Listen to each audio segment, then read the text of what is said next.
Alright guys, today's video is installation of this plow heater. I paused here because I want to note the pump heater installation starts around the 10-minute 30-second mark. Well, it actually starts now, but here in the earlier part of this video, I'm refreshing the pump up. I show you all what I did to remove that stuck fuel plug and also paint the plow pump and give it a new look, make it look really nice before I install the heater. And at the end of the video, I'll show you all the switch panel I installed for the heater and all the other options and accessories I installed: bar light, rear lights, camera, etc. As winter quickly arrives, just getting ready for everything. Just replace rear brakes, rear rotors. Also installed a muffler on this thing. And my plow is buried over here, so I cut these weeds down and get my plow out. But we're going to install, here's the old muffler by the way, and the rotors, rear rotors. We're going to install, I have videos on my channel for all in great detail for all that stuff.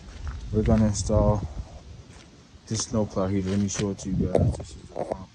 Every year, despite me changing the oil, it works really well until those extremely cold days, and it raises up extremely slowly and to the point that it don't move at all unless I kind of heat this thing up somehow. Yeah, so on extremely cold days, this thing struggles to raise up, and we're going to try to prevent that this year. So this is what we're going to install. This is the current temperature, pretty much outside.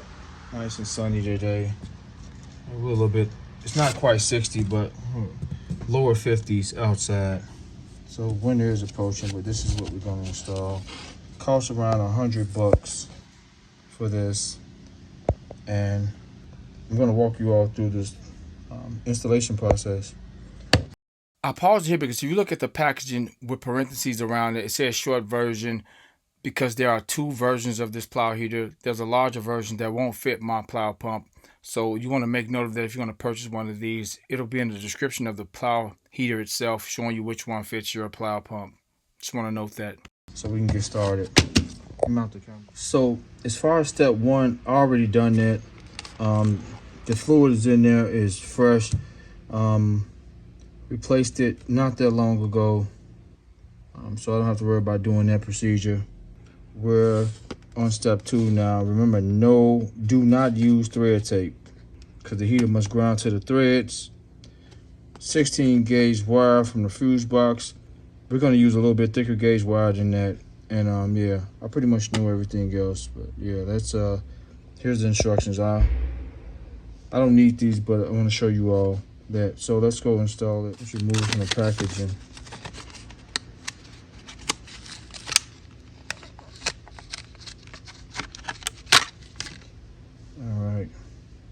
So here's the probe plug. Remember, no thread tape.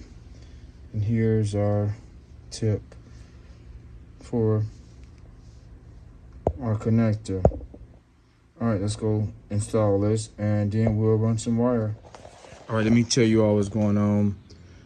The last time I serviced this pump was when it was cold outside, March, and it's October now.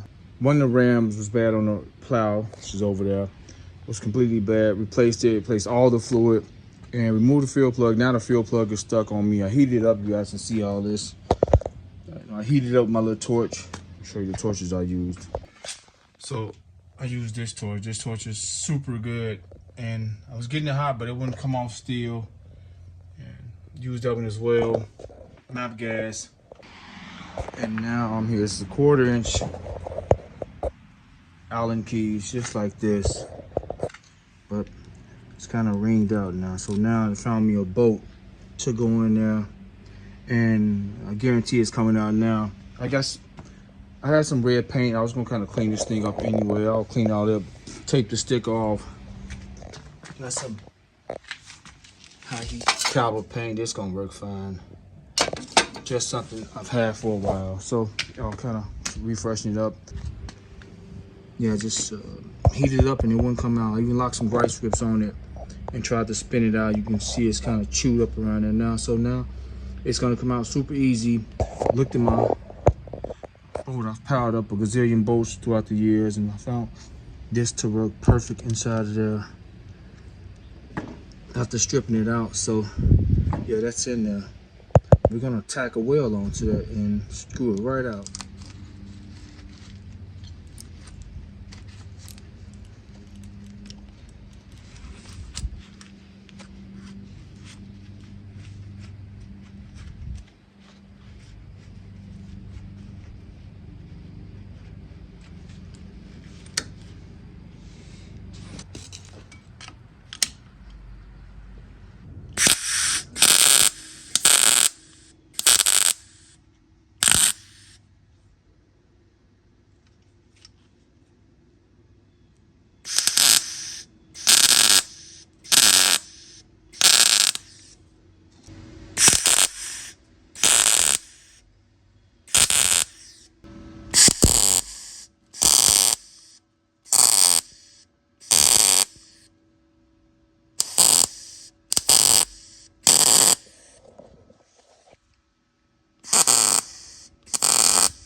Okay, we got that removed and the threads are just fine.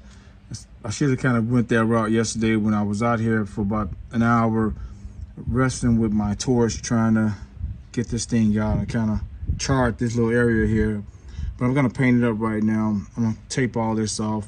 Might as well just use this to paint over it.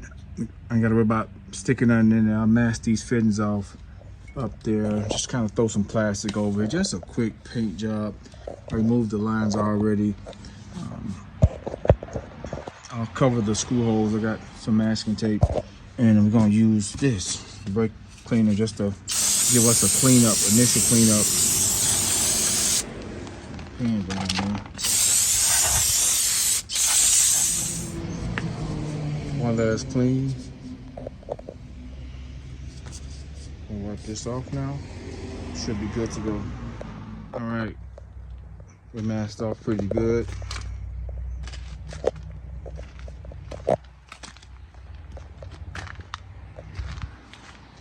Here's the paint. Just shook it up. Gonna shake it again really quickly with this. And yeah, we should be good.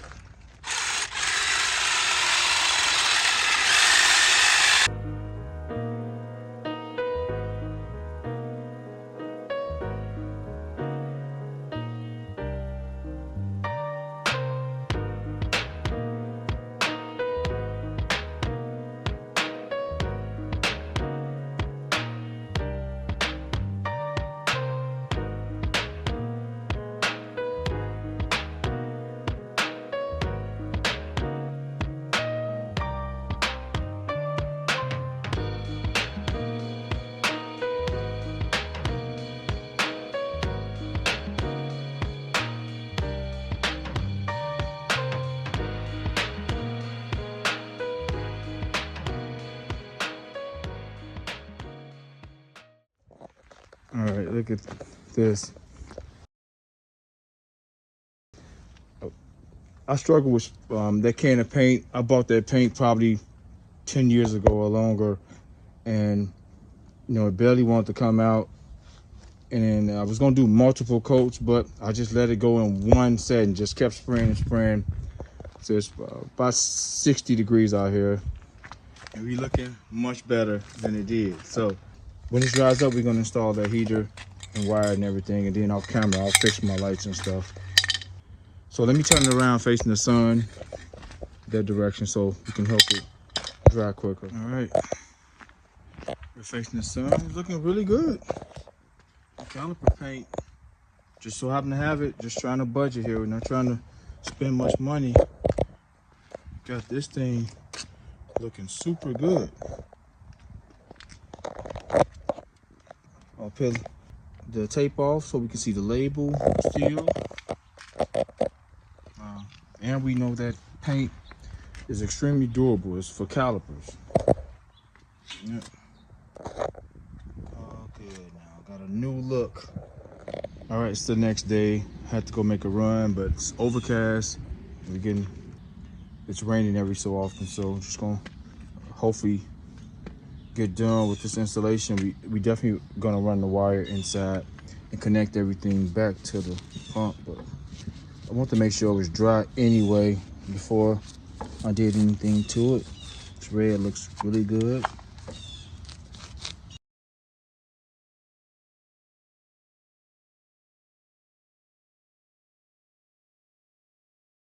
Also remove this plug. Just keep this on standby just in case. This pump needs some fluid, but I'll wait until I attach the plow before I fill up. I'm still going to install the heater. I'll just remove it once I put the plow on. Just want to get everything prepped. All right, here's the heater. Actually install it. Remember, no Teflon tape or anything around those threads because they ground to the body of the pump. That's the ground. You can use a crescent wrench to tighten it down, or 14 millimeter.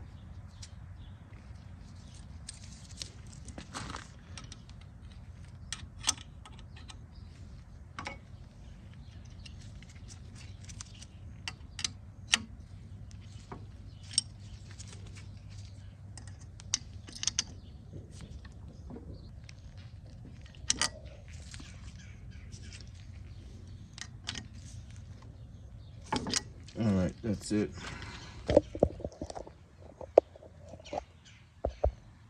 Now let's get our wiring together. I'm about to install a panel in here, a 5-switch panel. So these are going to be obsolete. Here's the beacon for the top light. Here's the light. Here's the switch to change the regular headlights to the plow lights. We're going to switch all this out. I'm actually going to cut this out and put a nice panel right here in a few minutes. So there'll be a video for that as well, but I'm going to take this off really quickly.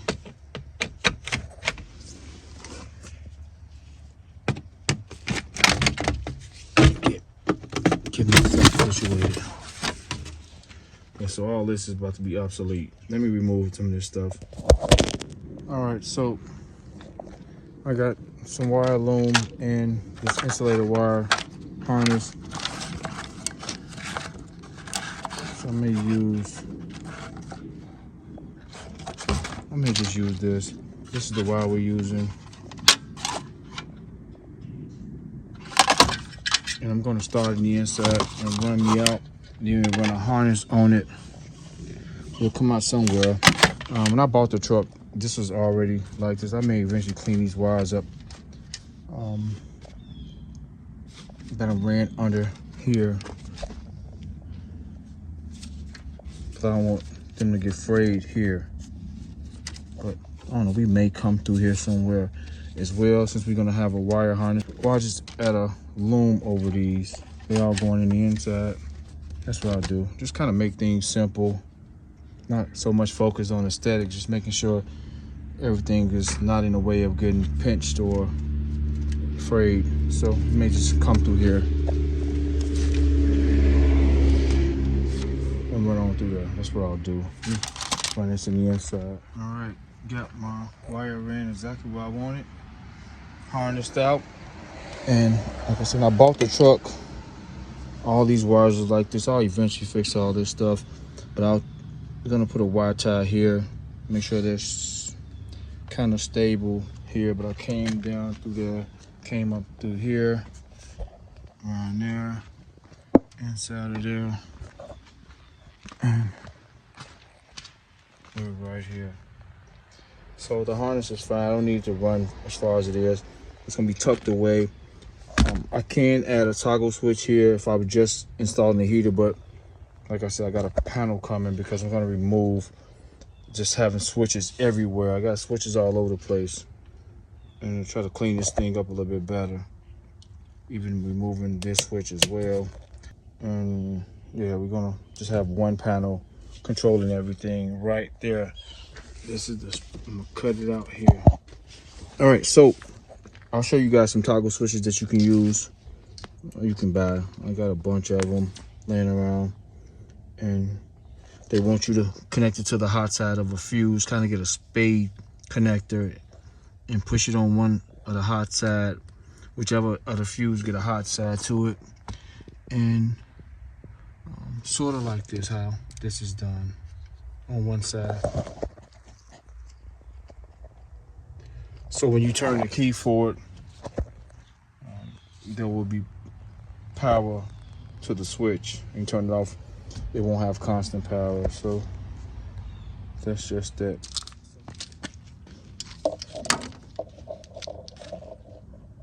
Just gonna cut it in here.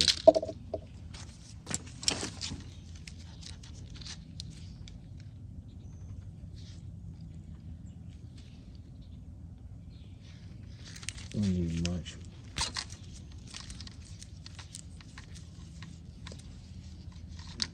You're gonna need one of these or any other kind of connector to go on top of their bullet slice. These are too small. You want the blue ones. These will work fine. You're gonna crimp it on there. So let me grab one out of here and show you.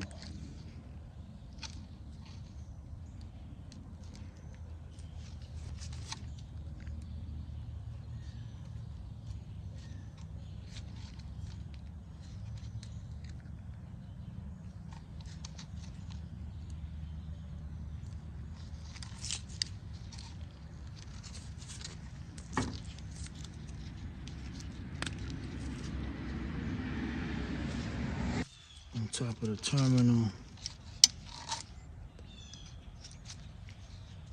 See, it's loose fitting, so you want to crimp it.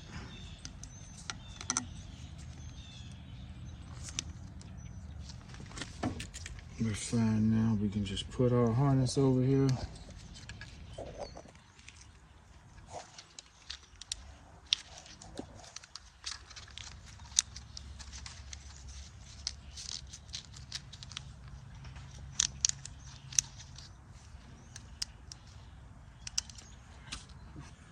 Okay, we're good now. Now we can wire top switch and we'll be testing it out.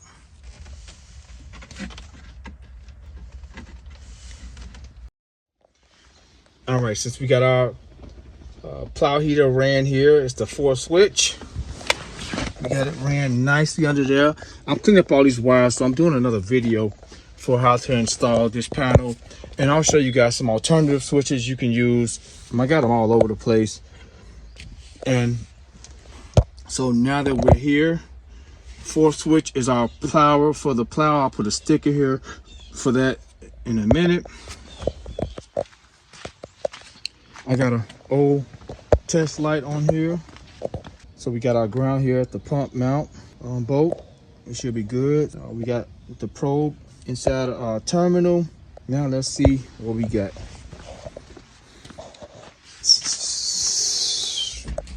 All right, 4th switch is our heater. We're gonna mark it. And we're good. Oh, good. And the plow looking really nice. I'll connect the hot terminal in a little while, and I just gotta tighten this up. Just hand tighten it right now.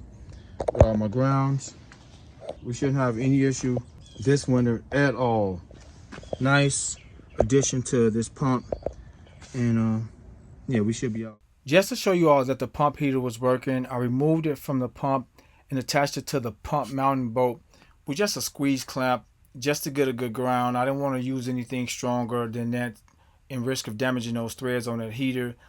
And I powered it on, and I'm using my temperature gauge to give you guys a reading. And there was some residue, probably from the factory, on that probe, so you guys will see it burning off. But I had to do this just to show you all that it was getting hot. And yeah, we have a successful installation here, and I can't wait to use this thing this winter. I'm excited. I'm actually anxious to use it because I was having problems when it got cold outside with my pump or with the plow.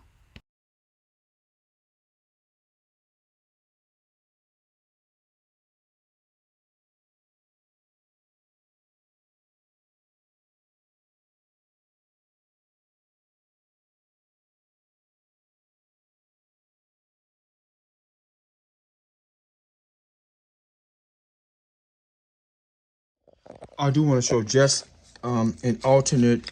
Um, if you don't want to install a switch panel, all you need is just a single switch. You can even use this to make it work. One of these terminals are for the light. This is a lighted switch.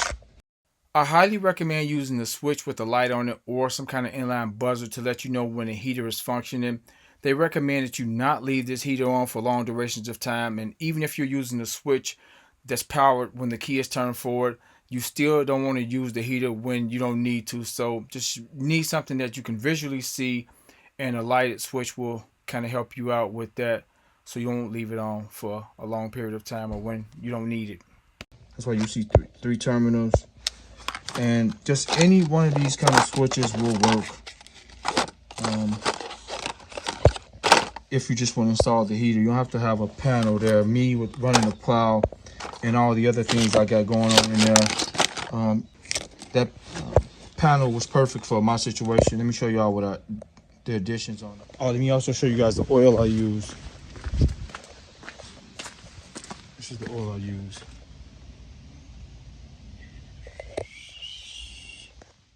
So here, I'm just showing you guys, I replaced that module. Now all my headlights are working. Still got a missing, or one of the signals on the plow lights are not working. I got to replace that bulb. But all my lights are working now, opposed to before the driver's or the passenger side wasn't working. You guys see the module burnt out. So replace that. Now we're all good. I added a bar light. I added rear lights as well. Show you all that in a second. And my rear camera system, everything. So I'm just going to let the video play out and show you guys that.